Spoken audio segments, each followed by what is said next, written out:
You're too sensitive. Have you heard this countless times? But have you ever considered that maybe you're not too sensitive? Maybe your perception is so powerful that it makes others uncomfortable. The truth is, high sensitivity isn't a disorder, it's an ability. If you find yourself easily empathizing with others, struggling to say no, constantly worried about being a burden, always trying to consider everyone's feelings, if you often doubt yourself, blame yourself, experience social anxiety, worry, and lack confidence, then you're likely a highly sensitive person. But we often fall into a misconception. Thinking high sensitivity is pathological, a flaw. It's not. High sensitivity is neither a disorder nor a defect. It's a double-edged sword. It can be both a curse and a blessing. Because your nervous system is more developed, you possess stronger perception and empathy. You can pick up on details others miss. Your ability to analyze and process information is superior. Your inner world is richer than most people's. But at the same time, too many details quickly overwhelm your brain. Those amplified signals hit your nerves and senses intensely, leaving you feeling overwhelmed. Simply put, the intensity of joy you feel matches the depth of pain you experience. Many highly sensitive people often ask, how can I become less sensitive? But the fact is, high sensitivity is a gift. It's innate, it can't be changed, and it doesn't need to be changed. What can be changed are called flaws. What can't be changed is something you must learn to master. The real question worth considering is, how can I better use this double-edged sword to serve me, rather than becoming a source of internal conflict? I want to give you 3 suggestions.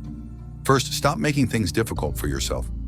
If certain people or situations are constantly draining your mental energy, have the courage to distance yourself.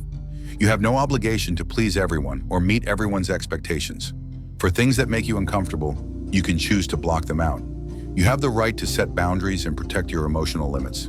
Most importantly, find a lifestyle that makes you comfortable rather than sacrificing yourself to fit the world. Second, train yourself to capture positive information. Highly sensitive people share a common trait.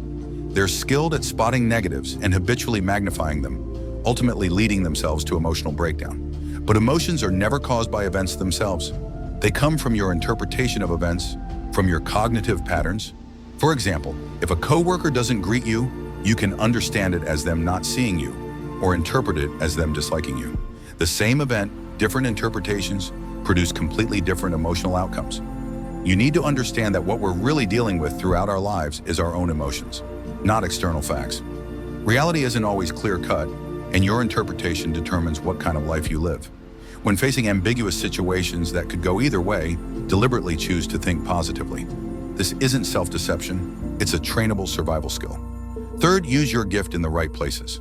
High sensitivity is essentially a gift, but many people waste it on negative things. You have stronger empathy, creativity, observation, and analytical skills than others. But if these abilities are only used to ruminate on pain and rehearse failure, they become burdens. If you're really emotionally overwhelmed, try using that emotion as fuel to do something. Write in a journal, write articles, draw, record audio, express your perspective. Let emotions flow through creativity. You'll enter a flow state, and emotions will naturally release. Or go work out, exercise. While your body exerts itself, your brain releases positive chemicals. This is much better than doing nothing and sitting there overthinking. Please remember, high sensitivity isn't a disorder, it's a gift. Highly sensitive people react more intensely to external stimuli, like having ears that can hear a wider frequency range, or taste buds that can detect subtler flavors. This isn't a defect, it's amplified experiential capacity. Often, overthinking is the problem, taking action is the answer. I hope you don't treat sensitivity as a burden, but as an uncut gemstone. Since it's part of you, there's no need to change it. The only thing you need to do is learn how to master it. Before then, you might feel confused and hurt, but someday you'll discover that this is the most unique and precious part of your personality. Rather than trying to develop so-called thick skin, I hope you learn to be yourself with grace and gentleness.